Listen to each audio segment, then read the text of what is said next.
नमस्कार मित्रों, कृष्णा राशिफल में मासिक राशिफल की श्रृंखला में आप सभी का स्वागत है। यह मासिक राशिफल 17 अगस्त से 16 सितंबर तक के मध्य का है। आपने अगर मेरा चैनल अभी तक सब्सक्राइब नहीं किया है तो कृपया कृष्णा राशिफल चैनल को सब्सक्राइब करें।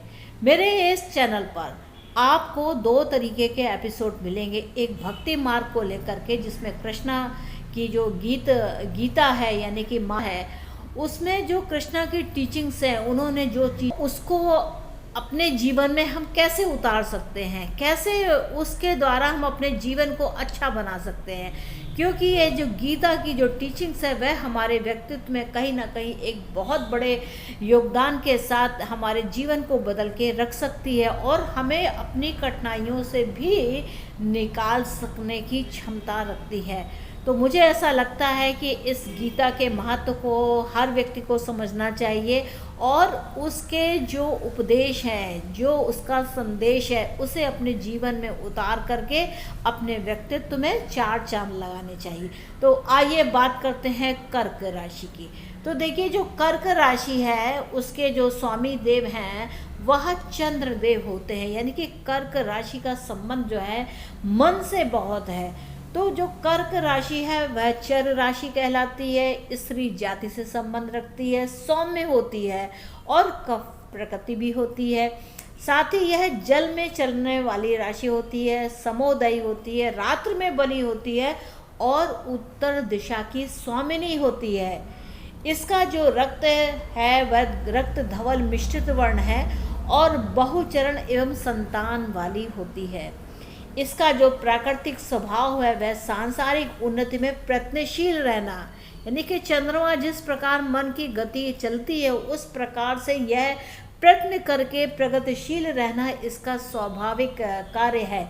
लज्जा, कार्य स्थैर्य और समानुयातता का सूचक है। इससे हम पेट, वक्षस्थल और गुर्दे का विचार करते हैं। तो यह कर्क राशि का एक मोटा मोटा व्यक्तित्व है। बात करें कि अगर स्थिति देखें तो इस मास में यानी कि 17 अगस्त से 16 सितंबर के मध्य में हमें क्या क्या ग्रह राशि के परिवर्तन मिलेंगे। तो देखिए, सूर्यदेव सिंह राशि में ही रहने वाले हैं। चंद्रमा अपने स्थिति के अनुसार 2.25 दिन में अपनी राशि को परिवर्तित करता रहेगा। वहीं मंगल की बात है तो मंगल वर्तमान में सिंह राशि में है और 5 सितंबर से वह कन्या राशि में प्रवेश ले जाएंगे, यानी कि मंगल 2 राशि से चलेंगे इस दौरान में।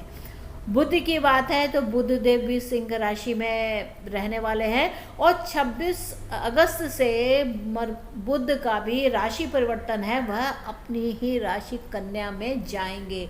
तो यहाँ इनकी बौद्धिक क्षमता बहुत अधिक बढ़ जाने वाली है।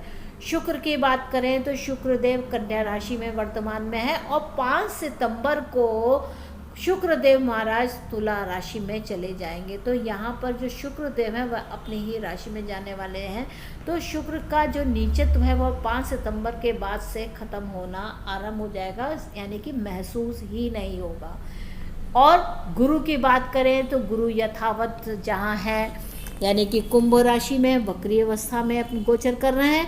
और शनि की बात है तो शनि देव महाराज भी अपनी ही राशि यानी कि मकर राशि में गोचर कर रहे हैं। तो आगे बढ़ते हैं, समझते हैं कि यह कर्क राशि वालों के लिए कैसा मास है। तो आपने ये ग्रहों की स्थिति देखी, तो यहाँ पर देखिए जो बच्चों की गतिविधियाँ होंगी, उनकी उपलब्धियाँ होंगी, विकास और वृद्धि से आप अपने आप को गौरवान्वित महसूस करेंगे।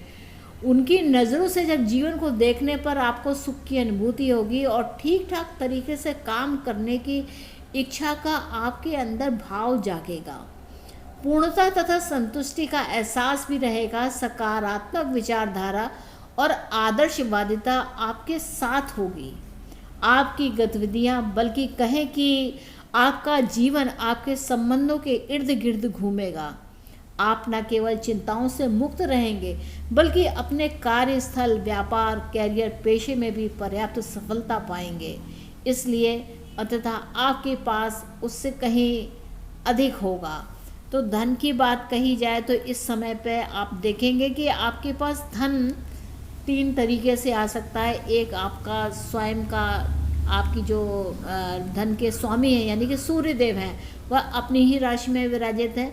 साथ ही साथ विदेशों से भी आपको लाभ की स्थितियाँ दिख रही है, क्योंकि विदेश भाव का स्वामी आपके द्वितीय भाव में विराजित है।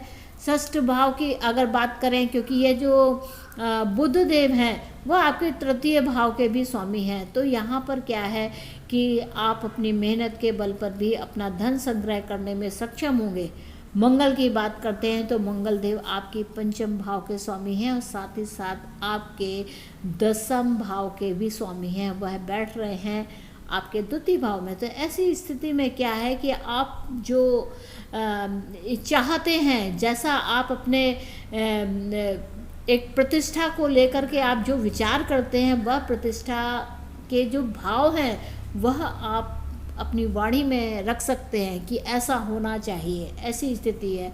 और चूंकि यहाँ पर यह सूर्य की राशि है, तो सूर्य की राशि में मंगल देव जो हैं वह काफ़ी प्रभावशाली होते हैं।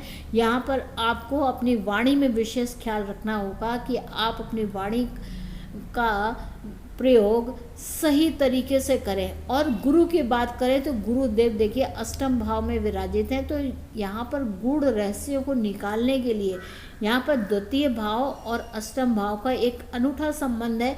यहाँ पर 4 ग्रहों का एक दूसरे की राशि में देखने का एक योग बन रहा है। तो ऐसी स्थिति में क्या है कि जीवन साथी और आपके धन के बीच में यह एक संबंध है। तो यहाँ पर ऐसी संभावनाएं हैं कि आपको अपने जीवन साथी के धन का भी लाभ यहाँ पर मिलने की बात है। तो मित्रों, ये तो बात थी कर्क राशि वाले जातकों के लिए, और आशा है कि आपको मेरा यह एपिसोड अच्छा लगा होगा। और आपने अगर मेरे इस एपिसोड को एंजॉय किया है तो कृपया इस चैनल को सब्सक्राइब करें। मेरा एक और भी चैनल है जिसका नाम है एस्ट्रो टॉकीज़। ज्योतिष के विषय में यदि आप कुछ सीखना चाहते हैं, जानना चाहते हैं और आप ज्योतिष में गहरी रुचि रखते हैं, तो आप उस चैनल पर जा कर के मेरे एपिसोड्स को देख सकते हैं, उनको लाइक कर सकते हैं, उन्हें शेयर कर सकते हैं। तो मित्रों, मुझको आज्ञा दीजिए, मिलते हैं नेक्स्ट एपिसोड में सिंह राशि को लेकर के। तब तक के लिए नमस्ते। और हाँ, यह चैनल सब्सक्राइब करना बिल्कुल मत भूलें ताकि आपको समय पे नोटिफिकेशन मिलती रहे। नमस्ते।